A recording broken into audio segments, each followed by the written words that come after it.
औज़ुबिल्लाहि मिनश्शैतानिर्रजीम बिस्मिल्लाहिर्रहमानिर्रहीम। मोहतरम अहबाब,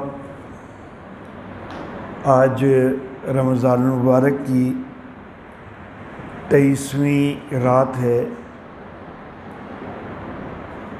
और ये रमज़ान मुबारक के आखिरी अशरा की जो ताक रातें हैं, इनकी बड़ी फ़जीलत व अहमियत है और इन्हीं के अंदर लैलतुल क़द्र होने का भी इम्कान होता है। हो सकता है कि आज रात ही लैलतुल क़द्र हो। बहरहाल हमें ये रातें जो हैं बड़ी मुस्तअद्दी के साथ अल्लाह रब्बुल इज़्ज़त की इबादत के अंदर गुजारने की कोशिश करनी चाहिए ताकि लैलतुल क़द्र की फ़जीलत हासिल हो सके। आज की जो हमारी नशिस्त है, इसके लिए मेरे पास 5 सवालात आए हैं और अगली नशिस्त इंशाअल्लाह परसों तरावी के बाद होगी। उसके लिए सवालात का वक्त जो है, अगरचे वो आज इशा तक का रखा गया था, लेकिन बहरहाल सुबह फजर तक, फजर के दरस तक भी जो अहबाब कोई सवाल भेजेंगे तो इंशाअल्लाह परसों की नशिस्त में उनके जवाबात हम देंगे। आज का जो पहला सवाल आया है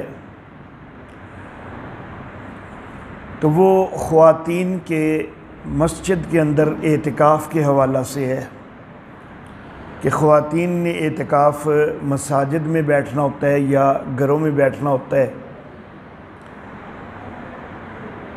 मैं ये अर्ज़ करना चाहूँगा कि जो मुख्तलिफ़ इख्तिलाफ़ी मसाइल, फ़ुरूई मसाइल, उनके ऊपर बाज़ औक़ात गुफ्तगू करना पड़ती है। जैसा कि अभी भी सवाल हुआ है तो गुफ्तगू तो थोड़ी सी करना पड़ेगी, लेकिन इससे मकसूद जो है वो सिर्फ़ अपने अहबाब को मुतमईन करना और उनको मसलक अहनाफ के मुताबिक सही मसला बतलाना, ये मकसूद होता है। कोई किसी किस्म का हमारा इससे बहस वगैरह का दरवाज़ा खोलना मकसूद नहीं है। चूँकि सवाल आया है तो इसलिए उसका जवाब देना तो वो ज़ाहिर बात है कि अपने दलाइल के साथ वो मुनासिब है। सूरह अल-बकरा की आयत नंबर 187 के अंदर अल्लाह रब्बुल इज़्ज़त ने आयत की इब्तिदा इन लफ्ज़ों से फरमाई है कि उहिल्ल लकुम लैलतुस सियामी रफ़सु इला निसाइकुम, के रोज़ों की रातें जो हैं वो तुम्हारे लिए हलाल की गई हैं। अपनी बीवियों से बेहिजाब होना रोज़ों की रातों में वो दुरुस्त है। फिर अल्लाह रब्बुल इज़्ज़त ने इसी आयत मुबारका में ये भी इरशाद फरमाया कि फ़लआन बाशिरूहुन्ना वब्तगू मा कतबल्लाहु लकुम, कि अब उनसे मुबाशरत कर सकते हो और जो अल्लाह ने तुम्हारे लिए लिखा है उसको तलाश करो। यानी औलाद के लिए मुबाशरत रोज़ों की रातों में की जा सकती है, अज़दवाजी ताल्लुक़ कायम किया जा सकता है। अब इसी आयत मुबारका के अंदर आगे चल के अल्लाह रब्बुल इज़्ज़त ये बात इरशाद फरमा रहे हैं कि वला तुबाशिरूहुन्ना व अंतुम आकिफून फिल मसाजिद, लेकिन बीवियों से उस वक़्त अज़दवाजी ताल्लुक़ कायम नहीं करना, उस वक़्त मुबाशरत नहीं करनी कि जब तुम मस्जिदों के अंदर एतिकाफ़ किए हुए हो। अब यहाँ पर आयत मुबारका में एतिकाफ़ की निस्बत मस्जिद की तरफ की गई है, तो इसको दलील बनाते हुए हमारे बाज़ अहबाब वो ये कहते हैं कि मर्दों के लिए भी यही हुक्म है कि उन्होंने मस्जिदों में एतिकाफ़ करना है, और औरतों के लिए भी यही हुक्म है कि उन्होंने मस्जिदों में एतिकाफ़ करना है। मैं ये अर्ज़ करना चाहूँगा कि आयत का मकसूद जो है वो इतना कुछ है कि रोज़ों की रातों में अज़दवाजी ताल्लुक़ कायम किया जा सकता है, वो जायज़ है, उसमें हरज कोई नहीं है। लेकिन ये ख्याल करो कि जिन दिनों में तुम मस्जिदों के अंदर एतिकाफ़ बैठे हो तो बाकी रातें जो हैं वो तो जायज़ थी, अब ये एतिकाफ़ वाली रातों में उठ के घरों में चले जाओ और जाके अज़दवाजी ताल्लुक़ कायम करो, तो ये जायज़ कोई नहीं है। तो मकसूद जो है वो ये बतलाना है कि एतिकाफ़ के दिनों में, एतिकाफ़ की रातों में अज़दवाजी ताल्लुक़ कायम करना वो जायज़ कोई नहीं है, बाकी अय्याम में जायज़ है। अल्लाह अल्लाह। तो इसमें ख़ास तौर पर यह कहा गया कि बीवियों से अज़दवाजी ताल्लुक़ कायम न करो जबकि तुम मस्जिदों के अंदर एतिकाफ़ में हो। तो अब ज़ाहिर है कि ये मर्दों को कहा जा रहा है, तो इससे मर्दों के लिए मस्जिद का होना वो तो लाज़िम नज़र आ रहा है, ख़वातीन का इसमें मस्जिद के साथ निस्बत होना वो कोई लाज़िम नज़र कोई नहीं आ रहा। बहरहाल नबी अकरम सल्लल्लाहु अलैहि वालिहि वसल्लम के ज़माना में नबी अकरम सल्लल्लाहु अलैहि वालिहि वसल्लम हर साल एतिकाफ़ किया करते थे। हज़रत सैयदा आयशा सिद्दीक़ा रज़ी अल्लाह ताला अन्हा, उन्होंने इजाज़त चाही कि मैं भी एतिकाफ़ करना चाहती हूँ, और मस्जिद के अंदर एतिकाफ़ करने के लिए उन्होंने इजाज़त तलब की। हज़रत सैयदा आयशा सिद्दीक़ा रज़ी अल्लाह ताला अन्हा ने नबी अकरम सल्लल्लाहु अलैहि वसल्लम ने इजाज़त दे दी। फिर हज़रत सैयदा हफ्सा रज़ी अल्लाह ताला अन्हा, नबी अकरम सल्लल्लाहु अलैहि वसल्लम की अहलिया हैं, ये भी हज़रत उमर फ़ारूक की साहबज़ादी, इन्होंने हज़रत सैयदा आयशा सिद्दीक़ा रज़ी अल्लाह ताला अन्हा से कहा कि आपको इजाज़त मिल गई है तो मेरे लिए भी ज़रा नबी सल्लल्लाहु अलैहि वसल्लम से पूछ लीजिए, मुझे भी इजाज़त मिल जाए। इन्होंने सिफारिश करवाई हज़रत सैयदा आयशा सिद्दीक़ा रज़ी अल्लाह ताला अन्हा की। नबी अकरम सल्लल्लाहु अलैहि वालिहि वसल्लम ने हज़रत हफ्सा रज़ी अल्लाह ताला अन्हा, इनको भी मस्जिद के अंदर एतिकाफ़ करने की इजाज़त दे दी। अब जिस वक्त दो अज़वाज मुतहरात को इजाज़त मिल गई, हज़रत ज़ैनब बिनते जहश रज़ी अल्लाह ताला अन्हा, ये भी नबी अकरम सल्लल्लाहु अलैहि वसल्लम की अहलिया हैं। इन्होंने ख्याल किया कि पहले आयशा ने इजाज़त मांगी, उनको मिल गई, फिर हफ्सा के लिए उन्होंने इजाज़त मांगी, उनको भी मिल गई, तो फिर तो इजाज़त आम ही है, तो मैं भी खैमा लगवा लेती हूँ। तो हज़रत ज़ैनब रज़ी अल्लाह ताला अन्हा, इन्होंने भी अपना खैमा लगवा लिया मस्जिद में। नबी अकरम सल्लल्लाहु अलैहि वसल्लम की सुबह नज़र पड़ी कि ख़वातीन के 3 खैमे लगे हुए हैं। हालांकि नबी अकरम सल्लल्लाहु अलैहि वसल्लम से इजाज़त तो ली थी 2 ख़वातीन की, और खैमे लगे नज़र आए 3। तो नबी अकरम सल्लल्लाहु अलैहि वसल्लम ने पूछा कि ये क्या मामला है, तो बताया गया कि हज़रत ज़ैनब ने भी अपना खैमा लगा लिया है। तो नबी अकरम सल्लल्लाहु अलैहि वालिहि वसल्लम इंतहाई गुस्से में आ गए, और नबी अकरम सल्लल्लाहु अलैहि वसल्लम ने वो तीनों खैमे ख़त्म करवा दिए। हज़रत आयशा से भी कह दिया चलो घर, हज़रत हफ्सा से भी कह दिया घर चलो, हज़रत ज़ैनब से भी कह दिया। और हत्ता कि नबी अकरम सल्लल्लाहु अलैहि वसल्लम ने फरमाया कि मैं मस्जिद में आके एतिकाफ़ बैठा हूँ तो तुमने यही समझ लिया कि इबादत यही है कि मस्जिदों में तुम खैमे लगा लो, तो मेरी रीस कर रही हो तो मैं भी अपना एतिकाफ़ छोड़ देता हूँ। इतना गुस्सा आया नबी अकरम सल्लल्लाहु अलैहि वसल्लम को कि नबी अकरम सल्लल्लाहु अलैहि वसल्लम ने अपना एतिकाफ़ भी ख़त्म कर दिया, और फिर शवाल के अंदर नबी सल्लल्लाहु अलैहि वसल्लम ने उस एतिकाफ़ की क़ज़ा की है। रमज़ान ख़त्म होने के बाद जो है शवाल के अशरा में नबी अकरम सल्लल्लाहु अलैहि वसल्लम एतिकाफ़ बैठे हैं।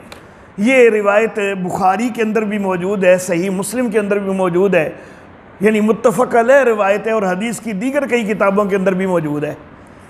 तो अब देखिए इसके अंदर नबी अकरम सल्लल्लाहु अलैहि वसल्लम का, ठीक है शुरू में 2 ख़वातीन को इजाज़त देना भी अगरचे ज़िक्र है, लेकिन फिर बाद में जो शिद्दत से गुस्सा आना है वो भी तो ज़िक्र है ना, उसको भी तो देखना है ना। असल में मामला ये होता है कि बाज़ अहकाम ऐसे होते हैं कि अगर वो ख्वास की हद तक रहे ना तो वो मामला दुरुस्त होता है, लेकिन अगर वो चीज़ें अवाम के अंदर आनी शुरू हो जाए तो मामला ख़राब होने लग जाता है। हज़रत आयशा सिद्दीक़ा रज़ी अल्लाह ताला अन्हा, हज़रत हफ्सा रज़ी अल्लाह ताला अन्हा, इन दोनों को तो इजाज़त हो गई। अगरचे हज़रत ज़ैनब रज़ी अल्लाह ताला अन्हा वो भी कोई अवाम में नहीं है, वो भी ख्वास में है। नबी अकरम सल्लल्लाहु अलैहि वसल्लम की वो भी एहलिया है, वो भी ख्वास में है। अगर वो इजाज़त मांगती बाकायदा तो शायद उनको भी मिल जाती, लेकिन मामला जब ये हुआ ना कि उन्होंने दो की इजाज़त पर यह समझा कि इजाज़त आम हो गई है, तो अब नबी अकरम सल्लल्लाहु अलैहि वसल्लम ने ख्याल किया कि आज तो ज़ैनब ने ये काम किया है तो कल को कोई और ख्वातीन भी आ जाएंगी। तो क्योंकि इजाज़त को आम समझा जाने लग गया है, हालांकि इजाज़त आम मैंने कोई नहीं दी थी, मैंने तो सिर्फ दो को इजाज़त दी थी। तो जिस वक्त इजाज़त को आम समझा जाने लग गया तो नबी अकरम सल्लल्लाहु अलैहि वसल्लम ने नाराज़गी का इज़हार किया कि हर चीज़ जो है वो आम जो है वो नहीं की जा सकती होती। हज़रत सैयदना मुआज़ इब्न जबल रज़ी अल्लाह ताला अन्हु नबी अकरम सल्लल्लाहु अलैहि वसल्लम के पीछे सवार हैं, सवारी पर। नबी अकरम सल्लल्लाहु अलैहि वसल्लम ने आवाज़ दी कि या मुआज़, तो हज़रत मुआज़ बिन जबल रज़ी अल्लाह ताला अन्हु ने कहा लब्बैका या रसूलल्लाह व सादैका, अल्लाह के रसूल मैं हाज़िर हूँ, आपकी खुशबख्ती है। नबी अकरम सल्लल्लाहु अलैहि वसल्लम चुप कर गए। थोड़ी देर बाद फिर नबी अकरम ने हज़रत मुआज़ को आवाज़ दी, उन्होंने फिर लब्बैक कहा, नबी अकरम सल्लल्लाहु अलैहि वसल्लम फिर चुप हो गए। तीसरी दफ़ा फिर नबी अकरम सल्लल्लाहु अलैहि वसल्लम ने थोड़ी देर बाद हज़रत मुआज़ को आवाज़ दी, उन्होंने फिर लब्बैक कहा। अब नबी अकरम सल्लल्लाहु अलैहि वसल्लम ने कहा कि मुआज़, मैं तुझे एक बात बताना चाहता हूँ। अब पहले दो दफ़ा भी खिताब किया नबी सब ने, लेकिन फिर चुप हो गए हैं। फिर नबी अकरम सल्लल्लाहु अलैहि वसल्लम ने बहरहाल एक बात बताई है हज़रत मुआज़ को। हज़रत मुआज़ ने कहा कि क्या अवाम को ये बात बता दूँ, सब लोगों को बता दूँ? तो नबी अकरम सल्लल्लाहु अलैहि वसल्लम ने कहा कि नहीं, उनको कोई नहीं बतानी। अल्लाह अल्लाह। तो गोया कि ये चीज़ नबी अकरम सल्लल्लाहु अलैहि वसल्लम से साबित है कि बाज़ चीज़ें सिर्फ ख्वास की हद तक रहें तो वो ठीक होती हैं, अवाम के अंदर उनका आना मुनासिब नहीं होता। नबी अकरम सल्लल्लाहु अलैहि वसल्लम जो दो दफ़ा पहले बुलाया है और फिर चुप हुए हैं, उसका एक मकसद तो बज़ाहिर ये लगता है कि भरपूर तवज्जो के दिलवाना चाह रहे हैं हज़रत मुआज़ की कि मेरी बात को ज़रा गौर से सुने। दो तीन दफ़ा इसलिए बुलाया है कि तवज्जो उनकी पूरी हो जाए। एक तो मकसद ये भी हो सकता है, और मुमकिन है कि ये दो दफ़ा बुलाने के बाद जो चुप हुए हैं तो उसका मकसद एक दूसरा हो कि ख़ुद नबी अकरम सल्लल्लाहु अलैहि वसल्लम भी उस वक़्त सोच रहे हो कि मैं मुआज़ को ये बात बताऊं या ना बताऊं, क्योंकि बात ऐसी है कि अवाम के अंदर नहीं होनी चाहिए, ख़वास को मालूम हो जाए। तो क्या मुआज़ ख़वास वाली सलाहियत रखते हैं? क्या मुआज़ को मैं बताऊं या ना बताऊं? हो सकता है नबी साहब खुद तज़ब्ज़ब में हो, लेकिन फिर नबी साहब ने बहरहाल यही फ़ैसला किया कि चलो मुआज़ को बताई जा सकती है। लेकिन हज़रत मुआज़ को तो बता दी। जब हज़रत मुआज़ ने पूछा कि मैं लोगों में आम कर दूं, नबी साहब ने मना कर दिया कि नहीं, लोगों में आम कोई नहीं करना। तो बहरहाल कई चीज़ें ऐसी होती हैं कि ख्वास की हद तक उनकी गुंजाइश हो जाती है, लेकिन जब अवाम के अंदर वो मामला आने लगे तो मामला ख़राब होने लग जाता है। अल्लाह अल्लाह। हज़रत उम्मे सलमा रज़ी अल्लाह ताला अन्हा, उनसे रिवायत है कि औरतों के लिए मसाजिद उनके घरों के अंदरूनी हिस्से हैं, उनके तय खाने हैं। तो अगर ये जो आयत मुबारक है कि अंतुम आकिफून फिल मसाजिद, तो इसमें यह लाजम ही करार दिया जाए कि औरतों ने भी भाई मस्जिदों में ही इतिकाफ़ करना है। तो हज़रत उम्मे सलमा रज़ी अल्लाह ताला अन्हा ये नबी सल्लल्लाहु अलैहि वसल्लम की अहलिया हैं, और वो औरतों की मस्जिद का वाज़े तौर पर बता रही हैं कि औरतों की मस्जिद कौन सी होती है, घरों के अंदरूनी हिस्से ये औरतों की मस्जिद होती है। तो अगर आयत से आपने यही मुराद लेना है कि औरतों ने भी मस्जिद में ही इतिकाफ़ करना है, तो उनकी मस्जिद ये वाली मस्जिद है ही नहीं। उनकी मस्जिदें तो बेहतरीन मस्जिदें उनकी उनके घरों के अंदरूनी हिस्से हैं। हज़रत उम्मे हुमैद साइदी रज़ी अल्लाह ताला अन्हा नबी अकरम सल्लल्लाहु अलैहि वसल्लम से अर्ज़ करती हैं कि आका आपके पीछे बाजमात नमाज पढ़ने को जी चाहता है। तो नबी अकरम सल्लल्लाहु अलैहि वसल्लम ने फरमाया कि उम्मे हुमैद, तेरा जज्बा जो है वो अपनी जगह, लेकिन तेरे लिए बेहतर यही है कि घर के अंदर नमाज तो अदा कर। और एक रवायत के अंदर तफसील से है कि घर का अंदरूनी हिस्सा, अंदरूनी कोठड़ी, वो तेरे लिए ज़्यादा बेहतर है घर के कमरे की निस्बत, और कमरा ज़्यादा बेहतर है घर के सेन की निस्बत, और तेरे घर का सेन ज़्यादा बेहतर है महल्ले की मस्जिद की निस्बत, और महल्ले की मस्जिद जो है वो ज़्यादा बेहतर है मेरी मस्जिद नबवी से की निस्बत। अल्लाह अल्लाह। तो नबी वसल्लम ने इंतहाई अंदरूनी हिस्से में तरगीब दी औरत को।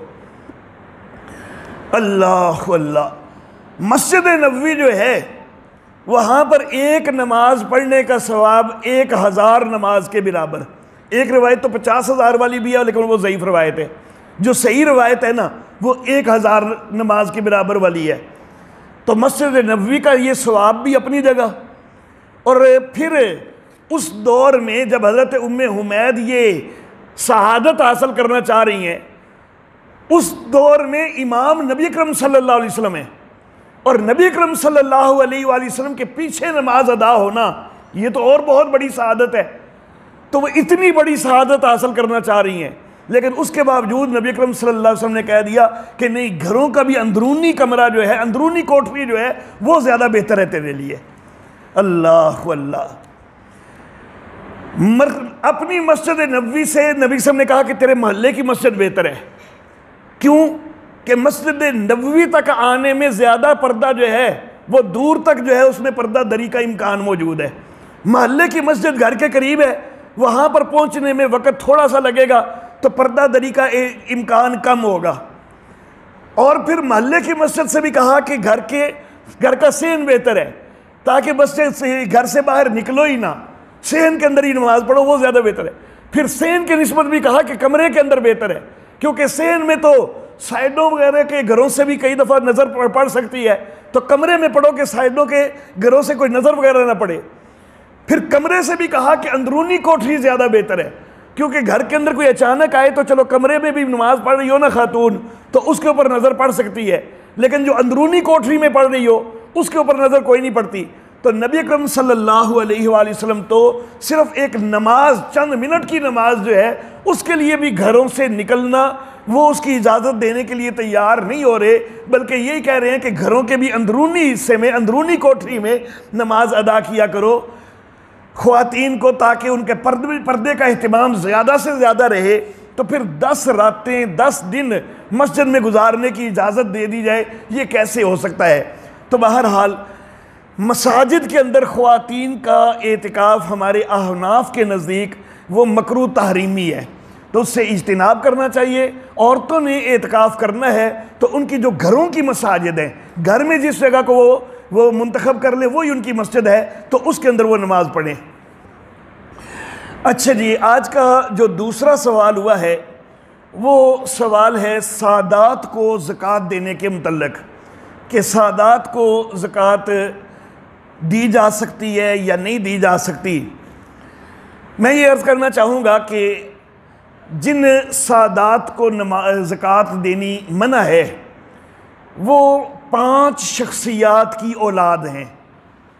उन 5 शख्सियात की जो औलाद हैं उनको ज़कात देनी मना है। एक है हज़रत अब्बास रज़ी अल्लाह ताला अन्हु, उनकी औलाद जो आज भी अब्बासी कहलाती है, अगर वो वाकई सही अब्बासी साबित हो, जो वाकई हज़रत अब्बास की औलाद हो, उसको ज़कात देना जायज़ कोई नहीं है। दूसरे हज़रत हारिस बिन अब्दुल मुत्तलिब रज़ी अल्लाह ताला अन्हु, इनकी औलाद को ज़कात देना वो जायज़ नहीं है। तीसरे हज़रत सैयदना अली उल मुर्तज़ा रज़ी अल्लाह ताला अन्हु, इनकी औलाद को ज़कात देना भी जायज़ नहीं है। चौथे हज़रत सैयदना जाफ़र तैयार रज़ी अल्लाह ताला अन्हु, इनकी औलाद को ज़कात देना भी जायज़ नहीं है। और पाँचवें हज़रत अकील रज़ी अल्लाह ताला अन्हु, इनकी औलाद को ज़कात देना जायज़ नहीं है। इनके अलावा भी हाशमी कुरैशी हैं, इनके अलावा भी हाशमी कुरैशी हैं, लेकिन उनको ज़कात दी जा सकती है। हाशमियों कुरैशियों में से, सादात में से सिर्फ ये 5 शख्सियात जो हैं, इनकी जो औलादें हैं उनको ज़कात नहीं दी जा सकती। अल्लाह अल्लाह। अगर एक बंदा हाशमी कुरैशी कहलाता है और हाशमी कुरैशी में इन 5 की औलाद भी है, हाशमी कुरैशी इनके अलावा भी हैं कई, तो अगर यकीनी मालूम है कि इन 5 की ये औलाद में से है तो फिर ज़कात देनी मना हो जाएगी। लेकिन अगर ये यकीनी मालूम नहीं, इतना तो पता है कि हाशमी कुरैशी है, लेकिन ये नहीं पता कि इन 5 की औलाद है, तो फिर गुंजाइश है उसको देने की, कि जिसका यकीनी ना हो इन 5 की औलाद होना, जिसका यकीनी इन 5 की औलाद होने उसको तो ज़कात देनी बिल्कुल मना है। लेकिन जिसका ये यकीन ना हो कि वो इन 5 की औलाद है, वैसे वो है हाशमी कुरैशी, उसको ज़कात दी जा सकती है। अच्छा जी, मदारिस के अंदर बाज़ औक़ात सादात के तलबा भी होते हैं। अब मदारिस के अंदर लोग ज़कात के पैसे भी देते हैं, तो तलबा जो हैं अगर सादात के भी हैं तो क्या उनके ऊपर लगेगी कि नहीं लगेगी? तो मैं ये अर्ज़ करना चाहूँगा कि एक है ज़कात, और ज़कात के अलावा और भी जितने वाजिब सदक़ात हैं ना, मसलन उशर है, सदका फ़ितर है, ये जितने भी वाजिब सदक़ात हैं, ये सादात को यानी इन 5 शख्सियत की औलाद को देना, ये वाजिब सदक़ात में से कोई भी जायज़ नहीं। न उशर देना जायज़ है, न सदका फ़ितर देना जायज़ है, न ज़कात देनी जायज़ है। लेकिन नफली सदक़ात वो इनको दिए जा सकते हैं, नफली सदक़ात दिए जा सकते हैं, अतियात दिए जा सकते हैं। तो मदारिस के अंदर ज़रूरी नहीं कि सिर्फ से जो है वो ज़कात ही दी जा रही हो, लोग सिर्फ ज़कात ही दें या सिर्फ सदका फ़ितर ही दें। मदारिस के अंदर लोग नफली सदक़ात भी देते हैं, बाज़ लोग अतियात भी देते हैं। तो जिस वक्त नफली सदक़ात और अतियात भी दिए जाते हैं, तो सादात मदारिस के अंदर उनकी तादाद बहुत कम आती है। मदारिस में अगर कोई 1000 तालिब इल्म होंगे ना, तो उनमें से इन 5 की औलाद में से शायद कोई एक ही हो।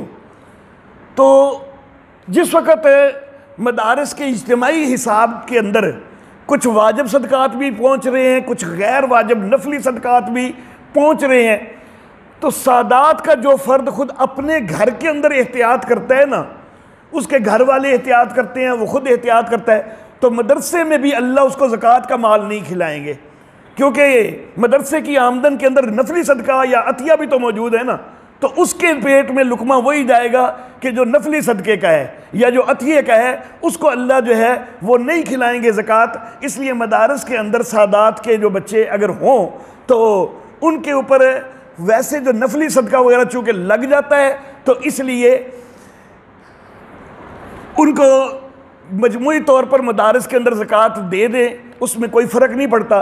हाँ, अलबत्ता अगर ये एहतियात कर ली जाए और ये ज़्यादा बेहतर हो जाएगी कि अगर कोई पता चल जाए कि ये बच्चा सादात का है, तो उसका हिसाब अलग रख लिया जाए और उसको जो है वो सिर्फ अतिया वगैरह में से उसका इंतज़ाम किया जाए, उसको जो है वो एहतमाम किया जाए कि उसको ज़कात का पैसा वगैरह जो है वो ना लगे। ये एहतियात कर ली जाए बेहतर है, लेकिन ना भी की जाए तो फिर भी बहरहाल वो मजमुई जो खाना वगैरह होता है वो सारा सदके वाजिब सदक़ात का नहीं होता, तो इसलिए उसके लिए खाना जायज़ होता है, कोई मसला नहीं है इसमें।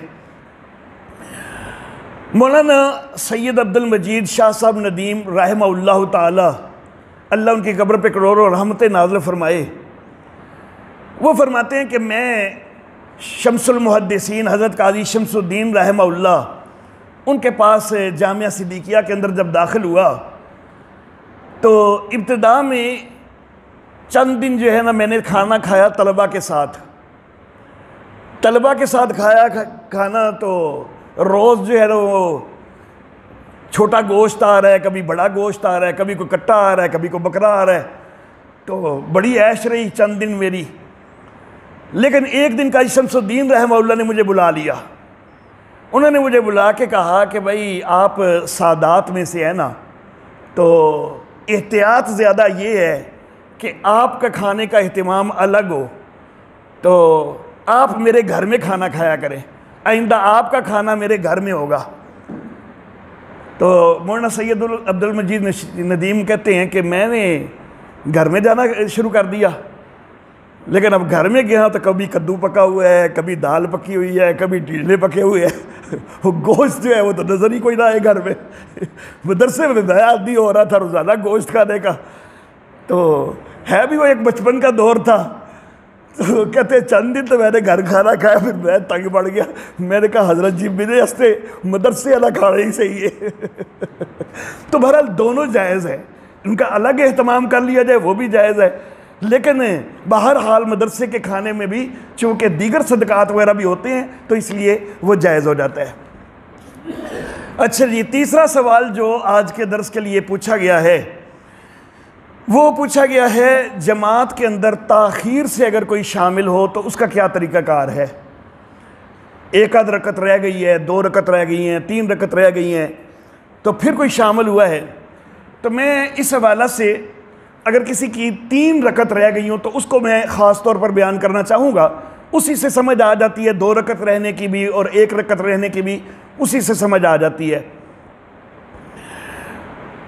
इस चीज़ को समझने के लिए पहले ये बात एक जहन नशीन कर लीजिए और एक गलत फहमी जो है वो दूर कर लीजिए कि आम तौर पर हमारा जहन ये होता है, हमारी सोच ये होती है कि ये जो अत्तहियात बैठना है ना, जिसको कादा कहते हैं, तशहुद बैठना, हमारा ख्याल ये होता है कि ये दूसरी रकत का हिस्सा है।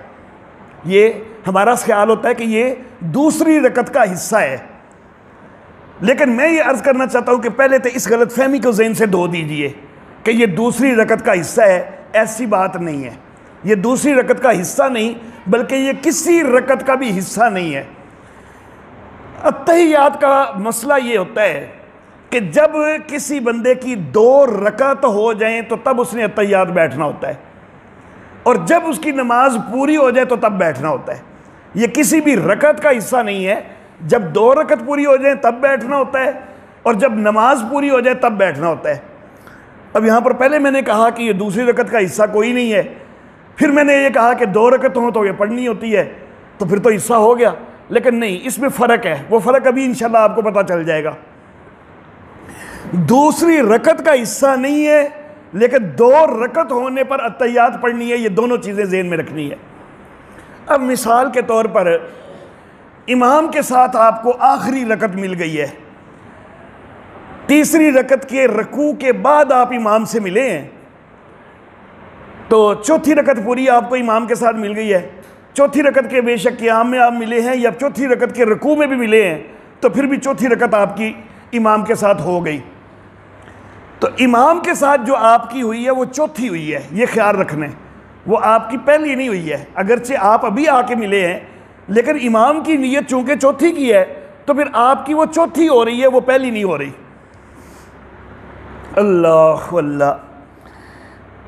जिस वक़्त इमाम ने अत्तहियात बैठना है तो आपने अब्दुहु व रसूलु तक पढ़ना है। इमाम ने तो आगे दुरूद शरीफ भी पढ़ना है, दुआ भी पढ़नी है, लेकिन आपने ये नहीं पढ़ना। उसके बाद बेशक आप खामोश रह जाएं और बेशक अशहदु अल्ला इलाहा इल्लल्लाह व अशहदु अन्ना मुहम्मदन अब्दुहु व रसूलुहु इसको बार बार दोहराते रहें। दोनों तरीके हो सकते हैं, या चुप करके बैठे रहें या फिर शहादतैन को दोहराते रहे बार बार। इमाम जब सलाम फेरे तो अब आपने अपनी 3 रकत पढ़नी है, जो कि पहली, दूसरी, तीसरी पढ़नी है। चौथी आपकी होगी इमाम के साथ। अच्छा जी, एक और चीज़ भी इसमें थोड़ी समझ लीजिए। इमाम के साथ कोई बंदा पहले कादा में मिला हो या आखिरी कादा में मिला हो तो अब्दुहु व रसूलु तक पढ़ना वाजिब होता है। कई दफ़ा यूँ होता है कि हम इमाम के साथ मिले हैं कादा में, तो जो ही हम मिले हैं इमाम तीसरी रकत के लिए खड़ा हो गया है, हम भी साथ ही खड़े हो जाते हैं, या इमाम ने सलाम फेर दिया है तो हम अपनी नमाज पूरी करने के लिए खड़े हो जाते हैं। ऐसे नहीं करना। अगर आप पहले कादे में मिले और इमाम फ़ौरन भी बेशक खड़ा हो गया ना तीसरी रकत के लिए, आपने अब्दुहु व रसूलु तक पढ़ के फिर उठने। इमाम से थोड़ा सा देर से उठेंगे लेकिन पढ़ के उठने, क्योंकि ये कादे के अंदर ये पढ़ना वाजिब होता है। जब आप कादे में मिल चुके हैं तो आप पर यह पढ़ना वाजिब हो चुका है। तो अब्दु हुआ रसूल तक पढ़ के फिर आपने उठने। या इसी तरह आपने कादा के अंदर जो है वो आप शरीक हुए हैं, इमाम ने साथ ही सलाम फेर दी है, तो फिर भी आपने फ़ौरन अपनी रकातें अदा करने के लिए खड़े नहीं हो जाना। आपने अब्दु हुआ रसूल तक पढ़ के फिर खड़े होना और फिर नमाज अदा करनी है। बहरहाल इमाम के साथ अगर आपकी चौथी रकत हो चुकी, उसके बाद आपने खड़े होके आपने अब जो पढ़नी है तो अपनी पहली पढ़नी है। अब जब पहली पढ़ ली आपने, पहली या पढ़नी है तो उसमें फिर सना भी पढ़नी है, क्योंकि पहली रकत में सना भी बंदे ने पढ़नी होती है। उसमें सूरह फातिहा भी पढ़नी है, साथ सूरत भी मिलानी है। अब जिस वक्त ये पहली आपने पढ़ ली ना, तो अब आपकी हो गई है कुल दो, एक चौथी हो गई और एक पहली हो गई। तो अब आपने अत्तहियात बैठने, तो ये दूसरी रकत का हिस्सा नहीं है, लेकिन कुल दो तो हो गई हैं। अब फ़र्क समझ आ गया ना कि ये दूसरी रकत का हिस्सा नहीं है, लेकिन कुल दो रकतें होने पर पढ़नी है।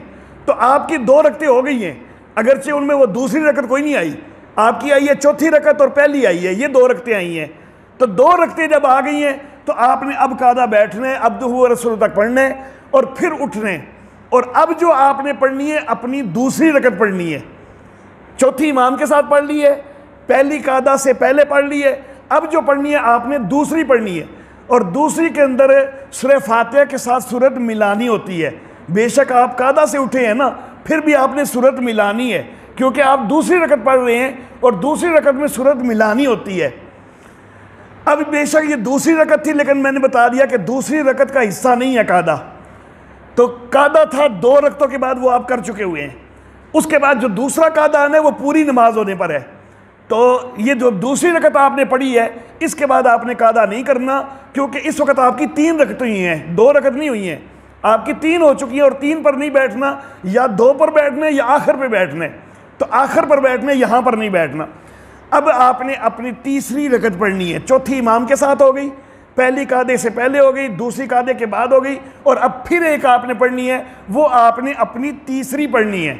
उसके अंदर सिर्फ सूरह फातिहा पढ़नी है, साथ सूरत नहीं मिलानी, क्योंकि तीसरी और चौथी रकत में सूरह फातिहा ही होती है, उसके साथ सूरत नहीं।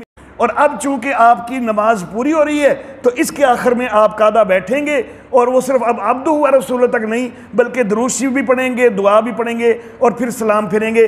तो ये तीन रकत अगर छूट गई हों तो मिलने का ये तरीका होगा। तो इसी से जो है बाकी दो जो है ना वो भी समझ आ जाते हैं कि अगर दो रकत छूट गई हैं तो दो रकत पढ़ी है इमाम के साथ, तो इमाम के साथ जो कादा हुआ तो वो आपका दो रकत के साथ ही हो चुका है। उसके बाद आपने अपनी पहली और दूसरी पढ़नी है। और अगर सिर्फ एक छुट्टी है तो इमाम के साथ तो आपने कादा करना ही है, लेकिन उसके बाद आपने एक और पढ़नी है, तो वो कोई इतनी मुश्किल चीज़ नहीं है। अच्छा जी, आज के दर्स के लिए जो चौथा सवाल आया है तो वो नमाज के अंदर रफ़ुल यदैन के हवाला से है। मैं ये अर्ज़ करना चाहूँगा कि लंबी चौड़ी इसके ऊपर बहस करने की मुझे ज़रूरत नहीं है, और मैं दोबारा ये भी अर्ज़ कर दूँ कि इन मज़ामीन को बयान करना ये इख्तिलाफ़ के लिए नहीं, सिर्फ अपने अहबाब को मुतमईन करने के लिए होता है। सवाल जब साथी ने कर लिया है तो जवाब देना है, उसको मुतमईन करना है कि अल्हम्दुलिल्लाह हमारे पास दलाइल मौजूद हैं कि सिर्फ तकबीर तहरीमा के अंदर रफ़ा दैन किया जाएगा, मज़ीद रफ़ा दैन नहीं किया जाएगा। इस हवाला से मैं ये अर्ज़ करना चाहूँगा कि ज़ख़ीरा अहादीस को जब हम देखते हैं ना, तो रफ़ुल यदैन के हवाला से हमें चार किस्म की हदीसें नज़र आती हैं। एक वो हदीसें हैं कि जिनके अंदर हर मकाम के रफ़ा दैन का तज़किरा मौजूद है। हज़रत अबू हुरैरा रज़ी अल्लाह तआला अन्हु से भी रवायत है हर मकाम के रफ़ा दैन की। उसके अंदर ज़िक्र है हर बुलंदी और पस्ती की तरफ जाने पे रफ़ा दैन करना। और हज़रत मालिक बिन हुवैरिस रज़ी अल्लाह तआला अन्हु से भी हर मकाम के रफ़ा दैन की रवायत मौजूद है, जिसके अंदर बाकायदा सजदों का जिक्र मौजूद है कि सजदे में जाते हुए भी रफ़ा दैन, सजदे से उठते हुए भी रफ़ा दैन। तो चार हर मकाम के रफ़ा दैन की रवायतें भी मौजूद हैं, पहली चीज़। दूसरी रवायतें मौजूद हैं जो चार मकाम के रफ़ा दैन की। हज़रत अब्दुल्लाह इब्न उमर से रिवायत मौजूद है चार मकाम के रफ़ा दैन की। चार मकाम से कौन कौन से मुराद हैं? तकबीर तहरीमा, रकू में जाते हुए, रकू से उठते हुए, और तीसरी रकत शुरू करते हुए। तो ये 4 मकाम के रफ़ा यदैन की हदीस हज़रत अब्दुल्ला इब्न उमर रज़ी अल्लाह तआला अन्हु से ये भी मौजूद है। तीसरी किस्म की हदीसें वो हैं कि जिनमें 3 मकामात के रफ़ा यदैन का तज़किरा है। उनमें तकबीर तहरीमा, रकू में जाते हुए और रकू से उठते हुए। इन रवायतों में वो जो चौथी है ना कि तीसरी रकत की इब्तिदा वाला, उसका जिक्र कोई नहीं है, उसका जिक्र इसमें कोई नहीं।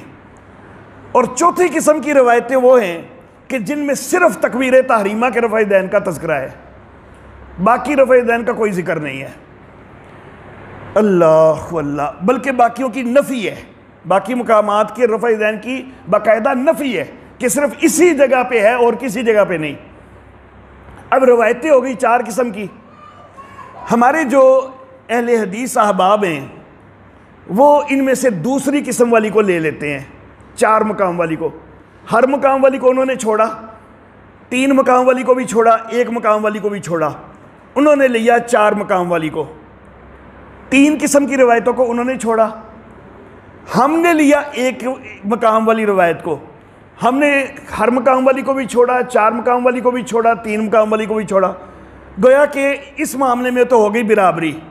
उन्होंने भी 3 किस्म की हदीसें छोड़ी हैं, हमने भी 3 किस्म की हदीसें छोड़ी हैं। वो भी 4 में से 1 किस्म की हदीसों पे अमल कर रहे हैं, हम भी 4 में से 1 किस्म की हदीसों पे अमल कर रहे हैं। यहाँ तक तो मामला हो गया बराबर। अब आगे चलते हैं। उन्होंने जो लिया है ना वो दरमियान से लिया है। एक वो थी कि जिसमें हर मकाम का, उसको उन्होंने छोड़ा है, उसके बाद वाली को लिया है। तो गोया कि उन्होंने हर मकाम वाली में से कुछ जगह पर नसख मान लिया। उन्होंने नसख मान लिया कि सजदे में जाते हुए कोई नहीं है, ये मनसूख हो गया। सजदे से उठते हुए जो रफ़ा यदैन है ये भी मनसूख हो गया। दूसरी रकत शुरू करने लगे या चौथी रकत शुरू करने लगे तो उस वक्त रफ़ा यदैन ये मनसूख हो गया।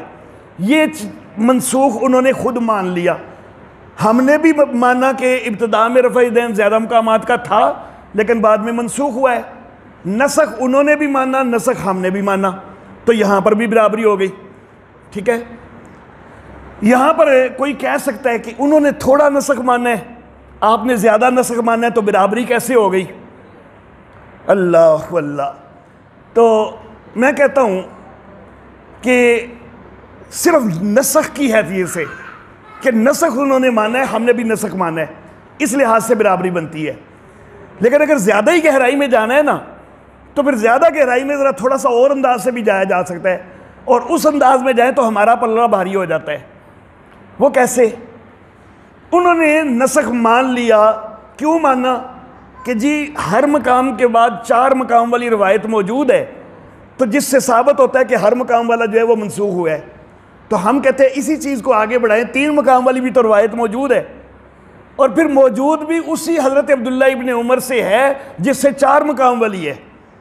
तो अगर हज़रत अब्दुल्ला इब्न उमर ही 4 मकाम का जिक्र करें तो आप कुल में से कुछ मनसूख मान लेते हैं।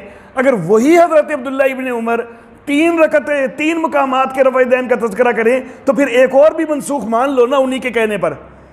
तो जब हदीसें मौजूद हैं 3 मकाम वाली भी और हदीसें 1 मकाम वाली भी मौजूद हैं, तो इन हदीसों का वजूद जो है ये खुद तकाजा करता है कि नसख आगे चला गया। नसख यहाँ पर 4 मकाम पे रुक नहीं गया, नसख आगे भी चला है। तो ये तो खुद हदीसों के वजूद से साबित हो रहा है। तो जो चीज़ खुद हदीसों के वजूद से साबित हो रही है तो उसको तरजीह दी जाएगी। तो हदीसों का वजूद दलालत कर रहा है कि नसख जो है वो शुरू हुआ तो वो 4 मकाम पे नहीं रुक गया, बल्कि मज़ीद नसख हुआ, 3 मकाम की तरफ आया, फिर मज़ीद नसख हुआ और 1 मकाम पे जाके रुका है। अल्लाह अल्लाह। अब मेरे मोहतरम अहबाब, 1 मकाम की रिवायत हज़रत अब्दुल्ला इब्न मसूद रज़ी अल्लाह ताला अन्हु से भी मौजूद है। हज़रत अब्दुल्ला इब्न मसूद कहते हैं, अला उसल्ली बिकुम सलात रसूलुल्लाह सल्लल्लाहु अलैहि वसल्लम, क्या मैं तुमको रसूलुल्लाह सल्लल्लाहु अलैहि वसल्लम वाली नमाज न पढ़ाऊँ? अल्लाह अल्लाह। फसल्ला वलम यरफ़ा यदैहि इल्ला फ़ी अव्वल मर्रा। फिर हज़रत अब्दुल्ला इब्न मसूद रज़ी अल्लाह तआला अन्हु ने नमाज पढ़ाई और सिवाय पहली दफ़ा के यानी तकबीर तहरीमा के अलावा और कहीं भी रफ़ा दैन नहीं किया। हज़रत अब्दुल्लाह इब्न मसूद रज़ी अल्लाह तआला अन्हु ये जब भी नमाज पढ़ाते थे ज़ाहिर है रसूलुल्लाह सल्लल्लाहु अलैहि वसल्लम के तरीके के मुताबिक ही पढ़ाते थे ना। ऐसा तो नहीं है कि इन्होंने कोई अपना तरीका माज़अल्लाह कोई अलग ईजाद किया हो। नबी के सहाबी हैं, नबी का तरीका छोड़ तो नहीं सकते, तो हमेशा नबी सल्लल्लाहु अलैहि वसल्लम के तरीके के मुताबिक ही पढ़ाते थे। लेकिन इस वक्त इन्होंने बाकायदा कहा है कि मैं तुम्हें नबी सल्लल्लाहु अलैहि वसल्लम वाली नमाज पढ़ाऊँ। असल में तवज्जो करवानी मकसूद थी लोगों की कि मेरी नमाज को ज़रा गौर से देखो, ये नमाज नबी अकरम सल्लल्लाहु अलैहि वसल्लम वाली नमाज है। अल्लाह अल्लाह, तो ये तवज्जो करवा के नमाज पढ़ाई है और सिवाय तकबीर तहरीमा की और रफ़ा दैन नहीं किया। फिर यही हज़रत अब्दुल्लाह इब्न मसूद रज़ी अल्लाह तआला अन्हु ये कहते हैं कि सल्लैतु मा रसूलिल्लाह सल्लल्लाहु अलैहि वसल्लम व अबी बकरिन व उमरा, मैंने रसूलुल्लाह सल्लल्लाहु अलैहि वसल्लम के साथ भी नमाज़ें पढ़ी हैं, मैंने हज़रत अबू बकर सिद्दीक़ के साथ भी नमाज़ें पढ़ी हैं, मैंने हज़रत उमर फ़ारूक के साथ भी नमाज़ें पढ़ी हैं। फ़लम यरफ़उ अयदियहुम, लेकिन उनमें से कोई भी जो है वो हाथ नहीं उठाता था इल्ला इंदा इफ्तिताही सलात, मगर सिर्फ नमाज के शुरू करते वक़्त, सिर्फ शुरू का रफ़ा दैन तो करते थे हज़रत नबी अकरम सल्लल्लाहु अलैहि वसल्लम भी, हज़रत अबू बकर सिद्दीक़ भी, हज़रत उमर फ़ारूक भी। अब नबी का सहाबी जो है, अगर नबी अकरम सल्लल्लाहु अलैहि वसल्लम ने अपनी ज़िंदगी के आखिर तक हर मकाम का या 4 मकाम का रफ़ा दैन किया हो तो माज़अल्लाह सुबह माज़अल्लाह ये सहाबी कैसे झूठ बोल सकता है कि जी नबी सल्लल्लाहु अलैहि वसल्लम के पीछे मैंने नमाज़ें पढ़ी हैं तो नबी सल्लल्लाहु अलैहि वसल्लम सिर्फ इफ्तिताह सलात के वक़्त रफ़ा दैन करते थे। तो ये सहाबी जो बोल रहे हैं तो वो बिल्कुल सच बोल रहे हैं। माज़अल्लाह सहाबा किराम को झूठा नहीं हम करार दे सकते। तो नबी अकरम सल्लल्लाहु अलैहि वसल्लम को इन्होंने देखा है कि उन्होंने सिर्फ इफ्तिताह सलात के ऊपर रफ़ा दैन किया, तो तभी ये बता रहे हैं। अल्लाह अल्लाह। और मेरे मोहतरम अहबाब, इंतहाई कवी दलील रवायतें हर मकाम की भी मौजूद, रिवायतें 4 मकाम की भी मौजूद, रिवायतें 3 मकाम की भी मौजूद, रिवायतें 1 मकाम की भी मौजूद। देखना यह है कि सबसे ज़्यादा आखिर वाली रवायत कौन सी है, नासिख रवायत कौन सी है। बाकी जो हैं जो पहले की हैं वो मनसूख हो जाती होती हैं। तो देखना है कि इनमें से नासिख कौन सी बन सकती है।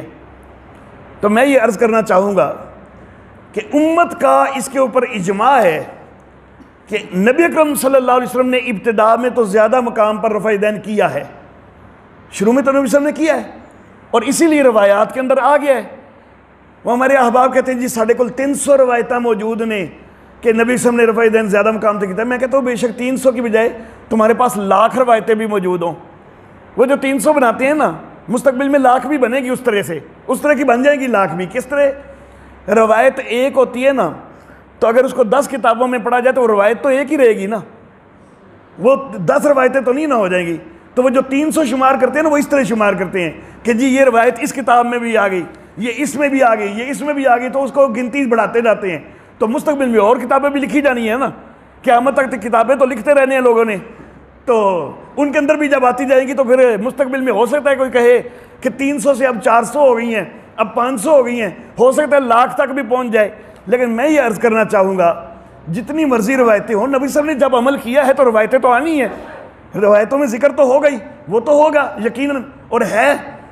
लेकिन मसला ये है कि सारी उम्मत का इत्तिफाक है कि इब्तिदा में नबी सल्लल्लाहु अलैहि वसल्लम ने ज़्यादा मकामात पर रफ़ा दैन किया है। तो फिर जो 1 मकाम वाली रवायत है ना, वो शुरू की कभी नहीं हो सकती। शुरू में तो ज़्यादा मकाम पे किया है, खा वो ज़्यादा मकाम हर मकाम था, या खा वो ज़्यादा मकाम 4 मकाम थे, खा वो ज़्यादा मकाम 3 मकाम थे, उनमें से किसी का भी शुरू में होने का इम्कान मौजूद है। लेकिन 1 मकाम वाली रवायत यकीनन बाद की है, इसका शुरू में होने का इम्कान ही कोई नहीं, क्योंकि उम्मत का तो इजमा है कि शुरू में नबी सल्लल्लाहु अलैहि वसल्लम ने ज़्यादा मकामात पे किया है। तो ये कतई तौर पर आखिर पे है, ये कतई तौर पर बाद की रवायत है। अल्लाह अल्लाह। इसके साथ एक और चीज़ भी मैं मिला लूँ, नबी अकरम सल्लल्लाहु अलैहि वसल्लम ने 4 रकत नमाज पढ़ानी थी, 2 रकत पे गलती से सलाम फेर दिया। हज़रत ज़ुल्यदैन रज़ी अल्लाह ताला अन, इनके ना हाथ ज़रा लंबे थे। तो ज़ुल्यदैन का मतलब होता है हाथों वाला, दो हाथों वाला। तो सबके दो हाथ होते हैं, लेकिन इनके हाथ ज़रा थोड़े लंबे थे आम लोगों की निस्बत। तो नबी अकरम सल्लल्लाहु अलैहि वसल्लम ने इनको बतौर मज़ाह जो है ना कहा था हाथों वाला। वैसे तो सारी हाथों वाले हैं ना, तो नबी साहब ने कहा था दो हाथों वाला, तो इसलिए इनका लक़ब जो है ना ये पड़ गया ज़ुल्यदैन। तो बहरहाल ये ज़ुल्यदैन रज़ी अल्लाह ताला अन्हु ये कहने लगे कि आका क्या नमाज कम हो गई है या आप भूल गए हैं? तो नबी अकरम सल्लल्लाहु अलैहि वसल्लम को इन्होंने तवज्जो दिलाई है कि आपने दो पर सलाम फेर दिया है। तो कहने लगे कि आका क्या नमाज कम हुई है या आप भूल गए हैं? अब नबी का सहाबी नबी के सामने बैठ के कह रहा है कि आप भूल गए हैं। तो नबी साहब ने ये नहीं कहा कि क्या गुस्ताखी कर रहा है, मैं तो आलिमुल गैब हूँ, आलिमुल गैब कब भूलता होता है? नहीं, ऐसा कुछ भी नहीं। अल्लाह अल्लाह। नबी अकरम सल्लल्लाहु अलैहि वसल्लम ने कहा कि ना ही नमाज कम हुई है ना ही मैं भूला हूँ। नबी साहब को अब भी पूरा यकीन है, तवज्जो दिलाने पर भी पूरा यकीन है कि मैंने तो 4 पढ़ाई हैं। तो जिस तरह नबी साहब ने कहा ना कि ना नमाज कम हुई है ना मैं भूला हूँ, तो हज़रत ज़ुल्यदैन कहने लगे कि अगर नमाज कम नहीं ना हुई तो फिर आप तो यकीनन भूले हैं। पहले तो मैंने शक के साथ कहा था ना कि इन दो में से कोई एक काम हुआ है, लेकिन अब मैं यकीन से कह रहा हूँ कि आप भूले हैं। अगर नमाज कम नहीं हुई है तो आप यकीनन भूले हैं। अब ये तो बड़ी गुस्ताखी हो गई ना, अगर नबी आलिमुल गैब हैं तो फिर तो ये बड़ी गुस्ताखी हो गई। तो नबी साहब को डांट देना चाहिए था, तू क्या कह रहा है? अल्लाह अल्लाह। लेकिन ऐसा नहीं हुआ। नबी अकरम सल्लल्लाहु अलैहि वसल्लम ने दीगर सहाबा किराम से पूछा कि ये ज़ुल्यदैन ठीक कह रहा है? उन्होंने कहा जी ज़ुल्यदैन ठीक कह रहा है, आप वाकई बोले हैं, 4 की बजाय आपने 2 पर सलाम फेर दिया है। तो नबी अकरम सल्लल्लाहु अलैहि वसल्लम उठे, मज़ीद 2 रकत पढ़ाई है, मज़ीद 4 दोबारा नहीं पढ़ी, 2 रकत पढ़ाई है, सलाम फेर दिया, सजदा साफ कर लिया। अब ये जो सारी गुफ्तगू हुई है ये दरमियान में हुई, 2 रकतें इससे पहले हुई हैं, 2 बाद में हुई हैं। क्या हुण यह मसला है कि असी 2 रकातां ते सलाम फेर चढ़ीए तो फिर विच 4-5 मिनट गल्लां शल्लां करते रहिए तो फिर कहिए हुण 2 होर पढ़ लीए? हुण कोई मौलवी या फतवा नहीं देगा कि तुहाडी नमाज हो गई है, बल्कि यही फतवा होगा कि नहीं, ये 4 ही दोबारा पढ़नी पड़ेगी। वो ये सारा कुछ क्यों हुआ? उस दौर में नमाज के दौरान गुफ्तगू अभी मना नहीं हुई थी, नमाज के अंदर गुफ्तगू करने की इजाज़त थी। तो ये सारी गुफ्तगू नमाज के दौरान ही समझी गई। तो नबी अकरम सल्लल्लाहु अलैहि वसल्लम ने बाद में 2 रकत पढ़ा के सलाम फेर दिया और सजदा साफ कर लिया। ये सारी गुफ्तगू नमाज के दौरान समझी गई। फिर एक वक़्त आया कि इतनी गुफ्तगू की इजाज़त नहीं रही, लेकिन थोड़ी सी इजाज़त अभी भी रही कि बाहर से कोई आता था ना, तो पहले मसला ये होता था कि जितनी रकतें पढ़ी जा चुकी है ना, उतनी पहले वो खुद पढ़ के फिर जमात के साथ शरीक हो। अब उसको पता कैसे चलेगा कि कितनी हुई है? तो वो फिर साहबा से पूछता था, तो साहबा इशारे से बता देते थे कि इन्नियाँ हो गई नहीं, इन्नियाँ हो गई नहीं, 3 हुई हैं, 2 हुई हैं, 1 हुई है। साहबा इशारे से बताते थे। बाहर से कोई आता था, सलाम भी करता था, साहबा सलाम का जवाब नमाज के दौरान दे देते थे। लंबी चौड़ी गुफ्तगू तो मना हो गई थी, लेकिन इशारे से रकतों की तादाद बताना जायज़ रहा, इशारा और सलाम का जवाब देना जायज़ रहा। लेकिन फिर एक वक़्त आया कि ये चीज़ ही ख़त्म कर दी गई कि पहले उतनी पढ़ के शामिल हो, नहीं बल्कि बाद में पढ़ लेना जो रह गई है, जिस तरह मैंने पहले तरीका भी बताया है।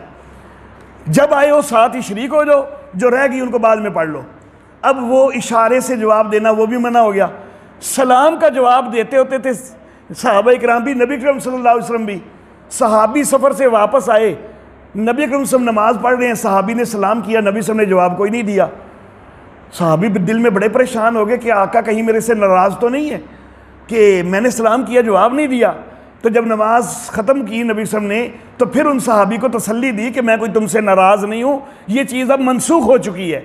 पहले नमाज के दौरान सलाम का जवाब दिया जा सकता था, अब नहीं दिया जा सकता। तो गोया कि नमाज के अंदर आहिस्ता आहिस्ता सुकून की तरफ मामला आया है। पहले काफ़ी सारी गुफ्तगू जायज़, फिर थोड़ी बहुत जायज़, और फिर बिल्कुल ख़त्म कर दी गई। तो हम कहते हैं कि जिस वक्त काफ़ी सारी गुफ्तगू जायज़ थी, उस वक्त ज़्यादा रफ़ा दैन जायज़ था। आहिस्ता आहिस्ता सुकून की तरफ आई है नमाज। जब उससे कम हुई तो रफ़ा दैन के मकामात भी कम हो गए, और जब बिल्कुल सुकून की तरफ आ गई तो रफ़ा दैन भी सिर्फ तकबीर तहरीमा का रह गया। अल्लाह अल्लाह। और हज़रत अबू बकर सिद्दीक़ और हज़रत उमर फ़ारूक, उनके मतलब मैं बता चुका कि वो रफ़ा दैन सिर्फ तकबीर तहरीमा में करते हैं। अब नबी अकरम सल्लल्लाहु अलैहि वसल्लम ने अगर हमेशा आखिरी नमाज तक ज़्यादा मकामात का रफ़ा दैन किया हो तो फिर कैसे हो सकता है कि हज़रत अबू बकर सिद्दीक़ साथ ही छोड़ दें और सहाबा चुप करके बर्दाश्त कर दें, हज़रत उमर फ़ारूक छोड़ दें और सहाबा चुप करके बर्दाश्त कर दें। तो ये सारी चीज़ें ज़ाहिर कर रही हैं कि बहरहाल ठीक है, शुरू में रफ़ा दैन हुआ है ज़्यादा मकाम का, वो बेशक 300 की बजाय लाख भी हदीसें हों, लेकिन वो बहरहाल सारी मनसूख हैं और नासिख वही होगी कि जो एक मकाम का रफ़ा दैन जिक्र कर रही है। तो अमल नासिख पर होता है, मनसूख पर अमल नहीं होता। अच्छा जी, आज का जो 5वां और आखिरी सवाल आया है वो नबी अकरम सल्लल्लाहु अलैहि वसल्लम की बनात के हवाला से सवाल है कि आप अहलुस सुन्नत वल जमात वाले कहते हैं कि नबी अकरम सल्लल्लाहु अलैहि वसल्लम की 4 बेटियां हैं और फिर आप ये भी कहते हैं कि अबू लहब के 2 बेटों उतबा और उतैबा से निकाह भी हो चुके हुए थे, रुकैया और उम्मे कलसूम के, और फिर उन्होंने तलाक दी उन दोनों ने। तो वो कहते हैं कि नबी अकरम सल्लल्लाहु अलैहि वसल्लम की बेटियों की नबूवत से 15 साल पहले तो हज़रत खदीजा से शादी हुई है और फिर पहली बेटी जो है वो 5 साल बाद जाके पैदा हुई है। नबी वसल्लम की उम्र मुबारक 30 साल हो गई है, उस वक्त तो अभी पहली बेटी पैदा हुई है। 40 साल की उम्र में नबूवत हुई है, तो गोया कि 10 साल हैं दरमियान में। अब इन 10 सालों में बेटियां पैदा भी हुई और उनके निकाह भी हो गए, तो ये कैसे हो सकता है? तो मैं ये अर्ज़ करना चाहूँगा कि पहली बेटी वाकई नबी वसल्लम की उम्र मुबारक जब 30 साल हुई है उस वक्त पैदा हुई है, हज़रत ज़ैनब रज़ी अल्लाह ताला अन्हा। नबी अकरम की बेसत के वक़्त इनकी उम्र 10 साल है, लेकिन उस दौर में बचपन में निकाह कर देना ये कोई ऐब वाली चीज़ समझी नहीं जाती थी। रुखसती जो है वो बलूगत के बाद होती थी, लेकिन निकाह तो शुरू में हो जाते थे कई दफ़ा। तो इनका निकाह अबुल आस से बेसत से पहले इन 10 सालों में हो चुका हुआ था। अब रुखसती इनकी कब हुई है वो किसी सही सनद से साबित नहीं है। अलबत्ता यह है कि रुखसती इनकी जो है हिजरत से पहले ज़रूर हो चुकी हुई थी, लेकिन नबूवत से पहले 10 साल, उसके बाद पता नहीं 2-3 साल 4 साल बाद रुखसती हुई हो, तो उस वक्त तक बालग हो चुकी हैं, तो इसमें कोई अजीब बात नहीं है। दूसरी साहबजादी नबी अकरम सल्लल्लाहु अलैहि वसल्लम की बेसत के वक़्त 7 साल की थी, हज़रत उम्मे कलसूम। इनकी जो विलादत है वो हिजरत से 20 साल पहले है। 7 साल इनकी उम्र थी जिस वक्त नबी बने हैं। और तीसरी साहबजादी हम उम्मे कलसूम रुकैया जो है 7 साल की थी और तीसरी उम्मे कलसूम 6 साल की थी। इनके निकाह उतबा और उतैबा से हुए, या निकाह हुए हैं या मंगनी हुई है। बहरहाल जिस वक़्त सूरह तब्बत यदा अबी लहब नाज़ल हुई है तो ये नाज़ल हुई है नबूवत के बाद 4थे साल में। उस वक़्त तक इनकी रुखसती अभी नहीं हुई थी, ये रवायतों में सराहत से मौजूद है। निकाह पहले हो चुके थे, लेकिन अब ये 4थे साल में एक 11 साल की हो चुकी है, दूसरी 10 साल की हो चुकी है, लेकिन अभी तक रुखसती कोई नहीं हुई। तो रुखसती कोई नहीं हुई है, तो इस दौरान अगर तलाक़ें हो गई हैं, या तो सिर्फ जो है वो मंगनी हुई है या फिर निकाह भी हुआ है, तो रुखसती बहरहाल नहीं हुई है। ये सराहत से मौजूद है कि रुखसती कोई नहीं हुई है, तो इसमें कोई अचंभे वाली बात नहीं है। निकाह तो बचपन में कर दिए जाते थे, तो रुखसती तो कोई नहीं की गई, तो इसलिए कोई अचंभे वाली बात नहीं है। तो चौथी साहबजादी हज़रत सैयदा फ़ातिमा रज़ी अल्लाह ताला अन्हा है, तो उनका निकाह हज़रत अली उल मुर्तज़ा रज़ी अल्लाह ताला अन्हु से हुआ है। ये जो उम्रों का इश्काल उठाया जाता है ना, तो बहरहाल मैंने वाज़े कर दिया कि ये कोई इश्काल वाली बात तो है ही नहीं। असल में मकसद उनका ये होता है कि नबी अकरम सल्लल्लाहु अलैहि वसल्लम के मुतल्लक़ वो कहते हैं कि जी बस एक ही बेटी है नबी अकरम सल्लल्लाहु अलैहि वसल्लम की, वो एक बेटी जो है वो साबित करने की कोशिश करते हैं। अल्लाह अल्लाह का कुरान कहता है कि कुल्ल अज़वाजिका व बनातिका व निसाइल मोमिनीन, ए नबी आप अपनी बीवियों से कहिए और अपनी बेटियों से कहिए और मोमिना औरतों से कहिए।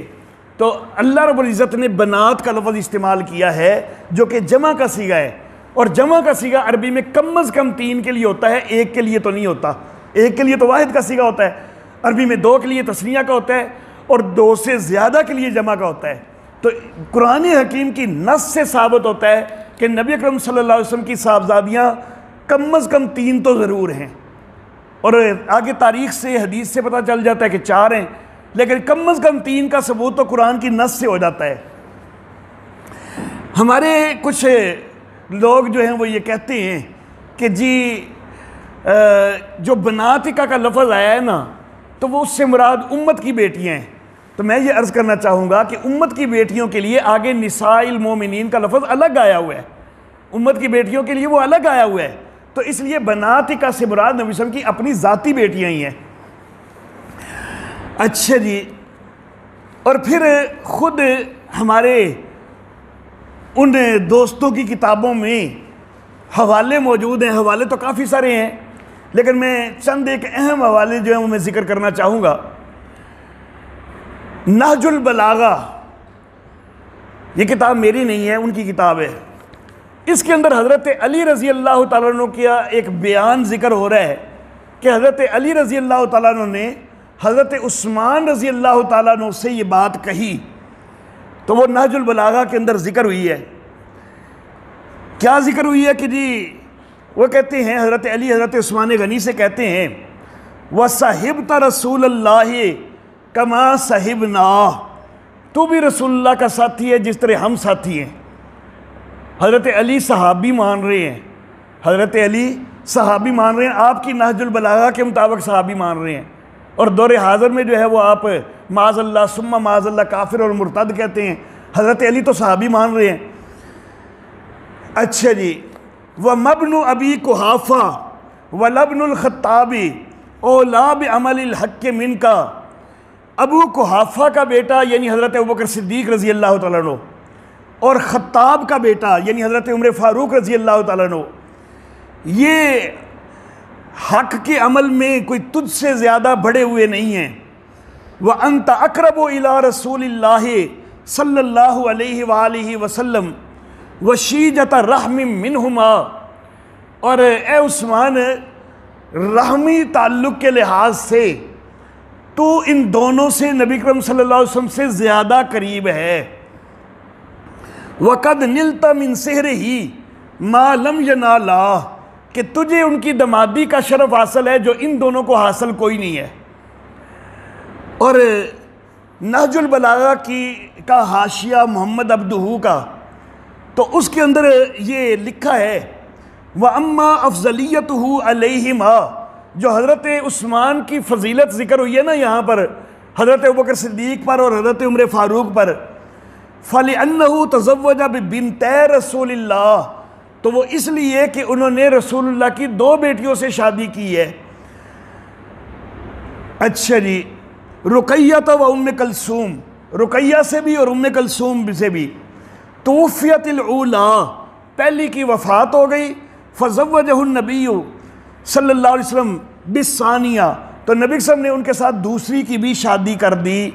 वलिज़ा सुम्मिया ज़न्नूरैन, और इसीलिए उनको ज़ुन्नूरैन कहा जाता है, 2 नूरों वाला कहा जाता है। तो ये नहजुल बलागा और उसके हाशिये के अंदर ये चीज़ मौजूद है। असूल काफ़ी मोहम्मद बिन याकूब बिन इसहाक़ कलीनी की किताब, उसके अंदर ये मौजूद है कि तज़व्वजा खदीजा व हुवा इब्नु बिज़ा व इशरीन सना, कि नबी अकरम सल्लल्लाहु अलैहि वसल्लम ने हज़रत खदीजा से जब निकाह किया तो आप 20 से कुछ साल ज़्यादा के थे। फ़वलिद लहू मिनहा क़ब्ल मबअसिही सल्लल्लाहु अलैहि वसल्लम, तो नबूवत से पहले हज़रत खदीजा के बतन से नबी अकरम सल्लल्लाहु अलैहि वसल्लम की ये औलाद पैदा हुई। कौन सी? अल-कासिम व रुक़ैया व ज़ैनब व उम्म कलसूम, ये सारी ये नबूवत से पहले पैदा हुई। ये असूल काफ़ी के अंदर मौजूद है। व वलिद लहू बादल मबासे अत्तय्यब व ताहिर, और नबूवत के बाद तय्यब और ताहिर पैदा हुए। व फ़ातिमत अलैहिस्सलाम, और फ़ातिमा अलैहिस्सलाम पैदा हुई। अच्छा जी, फ़ुरूकाफ़ी मोहम्मद बिन याकूब बिन इसहाक़ कलीनी की, उसके अंदर वक़द काना रसूलुल्लाह सल्लल्लाहु अलैहि वसल्लम अबा बनातिन, और अल्लाह के रसूल सल्लल्लाहु अलैहि वसल्लम बेटियों के बाप थे। अच्छा जी, मुल्ला बाकर मजलसी की हयातुल कुलूब, उसके अंदर है दर कुर्बुल असनाद। कुर्बुल असनाद ये किताब का नाम है, अब्दुल्ला बिन जाफ़र हमीरी की किताब है और ये उनका बड़ा मोतबर माखिज़ है। तो उसके मतलब लिखा है कि दर कुर्बुल असनाद बेसनद मोतबर अज हज़रत सादिक रिवायत करदा अस्त। कुर्बुल असनाद के अंदर हज़रत जाफ़र सादिक से मोतबर सनद के साथ ये रवायत की गई है कि अज बराए रसूल खुदा अज खदीजा मुतवल्लद शुदंद ताहिर व कासिम व फ़ातिमा व उम्म कलसूम व रुकैया व ज़ैनब, के नबी अकरम सल्लल्लाहु अलैहि वसल्लम से हज़रत खदीजा के बतन से नबी सम की औलाद ताहिर भी पैदा हुए, कासिम भी, फ़ातिमा भी, उम्म कलसूम भी, रुकैया भी, ज़ैनब भी। अच्छा जी, काजी नूरुल्लाह शोस्तरी की किताब मजालिसुल मोमिनीन, उसके अंदर लिखा है अगर नबी दुख्तर ब उस्मान दाद वली दुख्तर ब उमर फरस्ताद, अगर नबी ने अपनी बेटी उस्मान को दी है तो वली ने यानी हज़रत अली ने भी अपनी बेटी उमर की तरफ भेजी है कि हज़रत उमर के साथ निकाह हुआ है हज़रत अली की साहबजादी का। अल्लाह अल्लाह। हवाले और भी बहुत सारे हैं, उनके से सरफ़ नज़र करते हुए सिर्फ़ एक आखिरी हवाला जो है वो मैं ज़िक्र करना चाहूँगा और वो बड़ा अहम हवाला है। बाज़ ये कहते हैं कि जी ये हज़रत खदीजा के किसी पहले खावंद की बेटियां थीं, बाज़ ये कहते हैं, और बाज़ कहते हैं कि हज़रत खदीजा की बहन हाला की बेटियां थीं, हज़रत खदीजा ने इनकी परवरिश की थी। अब जो मैं हवाला देने लगा हूँ ना, इसमें इन दोनों चीज़ों की नफ़ी हो रही है और हवाला भी उनकी किताब का हयातुल कुलूब मुल्ला बाकर मजलसी की किताब, उनकी किताब का हवाला है। और इस हवाले से हट के भी एक चीज़ मैं ये कहना चाहूँगा कि ये जो कहा जाता है कि ये हाला की बेटियां थीं, तो सबसे पहली बेटी ज़ैनब, उसके मतलब भी कहा गया कि हाला की बेटी है, दूसरी बेटी रुकैया हाला की बेटी है, तीसरी बेटी उम्मे कलसूम हाला की बेटी है। सवाल ये है कि ज़ैनब का निकाह किससे हुआ है? हज़रत अबुल आस रज़ी अल्लाह तआला अन्हु से। और अबुल आस किसके बेटे हैं? माँ का नाम हाला है और वो यही हाला है। हज़रत खदीजा की बहन हाला के बेटे हैं, हज़रत खदीजा के भांजे हैं हज़रत अबुल अब्बास। तो क्या बहन भाई का निकाह हो गया? अगर ज़ैनब भी हाला की बेटी है और अबुल आस भी हाला के बेटे हैं तो क्या बहन भाई का निकाह हो गया? और वो भी नबी अकरम सल्लल्लाहु अलैहि वसल्लम की शरीयत में, माअज़ल्लाह सुम्मा माअज़ल्लाह, अल्लाहु अल्लाह। तो बहरहाल हयातुल कुलूब मुल्ला बाकर मजलसी, उसके अंदर है वह जमे अज़ उलमाए खासा राए तकादानिस्त, ख़ास उलमा की एक बड़ी जमात ये एतकाद रखती है कि रुकैया व उम्मे कुलसूम दुख्तरान खदीजा बूदंद अज शोहर दीगर, कि रुकैया भी और उम्मे कलसूम भी ये खदीजा की बेटियां थीं लेकिन किसी दूसरे खावंद से थीं कि पेश अज हज़रत रसूल दाश्ता, कि जो हज़रत खदीजा का रसूलुल्लाह सल्लल्लाहु अलैहि वसल्लम से पहले कोई खावंद था, वह हज़रत इशारा तरबियत करदा बूद, और हज़रत ने यानी नबी अकरम सल्लल्लाहु अलैहि वसल्लम ने इनकी बस परवरिश की है, ये नबी सल्लल्लाहु अलैहि वसल्लम की बेटियां नहीं हैं। तो कई लोग ये एतकाद रखते हैं। वह दुख्तरे हकीकी आन जनाब न बूदंद, और ये नबी सल्लल्लाहु अलैहि वसल्लम की हकीकी बेटियां नहीं थीं। तो कहा कि ये ख़ास उलमाए ख़ासा की एक बड़ी जमात जो है वो ये एतकाद रखती है। फिर आगे कहा वह बाज़ गुफ्ता अंद, और बाज़ और जो है उन्होंने ये कहा है कि दुख्तरान हाला ख्वाहिर खदीजा बूदा अंद, कि ये जो हैं ये हाला की बेटियां थीं कि जो हज़रत खदीजा की बहन थीं। अब ये दोनों चीज़ें ज़िक्र करके तो मुल्ला बाकर मजलसी ने आगे क्या लिखा? आगे लिखा व बर नफ़िये ई दो कोल रिवायात मोतबरा दलालत मिकुनंद, इन दोनों कौलों की नफ़ी में मोतबर रवायतें दलालत करती हैं कि ये दोनों कौल गलत हैं। हकीकत यही है कि ये नबी अकरम सल्लल्लाहु अलैहि वसल्लम की ही साहबजादियाँ हैं। तो मेरे मोहतरम अहबाब, आज के दर्स के लिए जो 5 सवालात आए थे उनके मैं जवाबात दे चुका। इंशाअल्लाह परसों जो है वो दूसरी हमारी सवाल जवाब की नशिस्त होगी, और आज फजर तक भी जो सवालात आएंगे उनके जवाबात इंशाअल्लाह वो परसों की नशिस्त में दे दिए जाएंगे। व आखिर दावाना अनिल हम्दुलिल्लाहि रब्बिल आलमीन।